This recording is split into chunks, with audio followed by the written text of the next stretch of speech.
Tidak ada satupun yang bisa memberikan mudarat, memberikan kecelakaan kepada manusia, kepada satu orang hamba. Kalau sudah Allah putuskan hamba itu diselamatkan, pasti Allah akan selamatkan. Tidak ada cara lain. Siapa yang lebih baik cara menyelesaikan masalah? Akal kita atau Allah? Allah lebih tahu cara menyelesaikan masalah. Maka kita belajar mengadukan urusan ini kepada Allah, belajar mengadukan masalah kepada Allah. Wasta'inu bisabri wassalah wa innaha lakabiratun illa 'alal khashiin. Jadikan sabar dan solat itu sebagai sarana minta tolong. Tidak ada piti, dirikan solat. Tidak ada uang, dirikan solat. Anak bermasalah, dirikan solat. Punya hutang piutang, dirikan solat. Kontrakan nunggak, dirikan solat. Wasta'inu bisabri wassalah. Mintalah pertolongan dengan sabar dan solat. Solat itu menarik pertolongan Allah. Makanya mohon maaf, dalam hikayatul sahabat kan diceritakan Abu Bakar bersama Umar berjalan dari Makkah ke Madinah, naik unta yang ditungganginya kehausan, di tengah jalan belum sampai, untanya mati. Abu Bakar Siddiq radhiyallahu anhu mendirikan solat. Habis solat dia berdoa. Apa doa Abu Bakar Siddiq? Ya Allah, Engkau telah titipkan unta kepada kami. Unta ini telah Kau ambil kembali ya Allah. Sementara perjalanan kami ke Madinah belum sampai. Ya Allah, hantarkan kami Madinah dengan cara Engkau. Selesai Abu Bakar Siddiq solat 2 rakaat dan berdoa, unta yang mati hidup kembali. Itu keberkahan solat, Pak. Bertolak belakang dengan awak. Abu Bakar untunan mati, dek solat idui, awak dek solat nyamuk nan idui mati. Bagaimana level solat kita? Makanya wasta'inu bisobri wassalah. Minta pertolongan dengan sabar dan solat. Solat itu menarik pertolongan Allah. Hati-hati, solat itu baru diterima, pertolongan Allah itu baru akan turun. Maaf, solat kita ini baru akan diterima. Cirinya 2. 1, wasta'inu bisobri wassalah. Apabila solat itu bisa menarik pertolongan Allah. Lah banyak awak sembahyang, banyak masalah, tapi tidak pernah menarik pertolongan Allah. Hati-hati, jangan-jangan solat kita seperti kain buruk, diangkat oleh Allah, dicampakkan ke depan mata kita. Yang kedua, as-salatu tanha 'anil fahsai wal munkar. Salat itu merubah perbuatan keji dan mungkar. Kalau ada orang salat masih main big win, super win dan sebagainya, hati-hati. Jangan-jangan salat mereka belum terima Allah.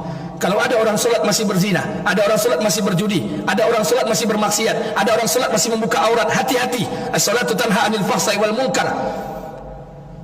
Jangan-jangan salat mereka itu belum diterima Allah. Maka kita perbaiki terus sampai solat ini merubah perbuatan keji dan mungkar, sampai solat ini menarik pertolongan Allah. Apa yang tidak bisa diselesaikan dengan solat? Kadang-kadang tidak masuk akal juga lah jole. Ustaz ku tidak masuk akal. Orang adira di muka pintu minta utang, disuruh sembahyang 2 rakaat. Kita nak betulkan keyakinan kita nih. Kalau menyelesaikan masalah, Pak, manusia hari ini yang awak cari kok pengalaman rohani. Kalau pengalaman jasmani, lah tentu deh awak. Pernahkah kita cari pengalaman sekali mangkek tangan selesai masalah? Kita ni orang Islam. Wa iza qala rabbuka lil malaikati inni ja'ilun fil ardi khalifah. Kita ni orang Islam. Maka kembalikan umat ni kepada amal, kembalikan umat ni kepada iman, kembalikan umat ni kepada agama. Orang Islam kalau mengangkat tangan, Pak, aras mana yang tidak bergetar, pertolongan Allah mana yang tidak turun. Tapi hari ini kenapa kita mengangkat tangan, pertolongan Allah tidak turun? Jangan-jangan kita yang menghalangi perbuatan dosa dan maksiat yang kita buat, sehingga doa kita terhalang untuk turun di hadapan Allah. Jadi tugas kita hari ini perbaiki diri kita. Jadi jangan sempat kita ingin memperbaiki orang lain, tidak usah. Kita perbaiki diri kita. Umat ini sebetulnya menyelesaikan masalahnya, Pak. Lapone awak teori, Pak. Lapone. Banjir di daerah kita, dibuatlah perda, dibuatlah harmonisasi perda sampai ke Mendagri, dibuatlah drainase, dibuatlah gorong-gorong, dibuatlah kolong-kolong. Pertanyaannya, apakah banjir bisa hilang? Tidak, tambah parah. Kita menggunakan akal kita. Tapi apa kata Nabi SAW? Tidak akan didatangkan Allah satu bencana, satu musibah ke dalam satu kampung apabila di kampung itu masih ada 3 amalan yang hidup. 1, masih ada orang melaksanakan salat berjamaah. Maka itu perlu dipikirkan. Maka banyak GSSP yang dibuat. Untuk apa? Mengembalikan orang kepada masjid. musibah, bencana tidak akan Allah turunkan. Satu, apabila masih ada orang yang memakmurkan masjid.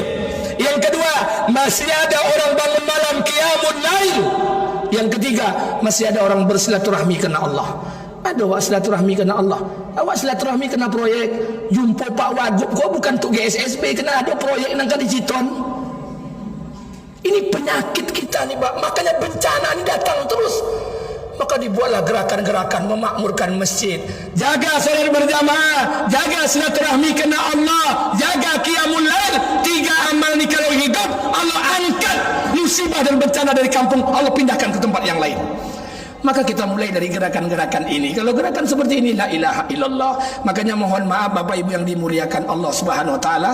Terakhir saya sampaikan buat kita bersama. Kalau seandainya laki-laki kita, setiap kita hari ini masih solat di belakang meja masing-masing, tak mungkin. Kalau mulai dari gubernur, wagub, sekda, sekwan, kepala dinas sampai RT masih sembahyang di belakang meja, tidak akan pernah jadi madani. Kita belajar untuk berjamaah. Perempuannya belajar menutup aurat dengan sempurna. Makanya dikembalikan umat ini kepada masjid, dikembalikan kepada amal, dikembalikan kepada iman. Jika ini bisa terlaksana Pak, Bapak boleh lihat keberkahan yang Allah akan turunkan. Lihat nanti keberkahan-keberkahan yang akan datang. Ketika umat sudah mulai meluruskan hatinya, ketika umat sudah mengembalikan amalnya, ketika umat sudah menjadikan amal iman ini untuk menarik pertolongan Allah, kita lihat Allah mau buat apa dalam kehidupan kita ini. Maka hadirin yang dimuliakan Allah, mudah-mudahan ini berkah buat kita bersama. Terakhir saya sampaikan pesan buat kita bersama, kita yang hadir hari ini, karena kita tak lama di kehidupan dunia, kita pasti akan bertemu dengan Allah. Tapi kita ingin pernah bertemu dalam kondisi yang terbaik di hadapan Allah.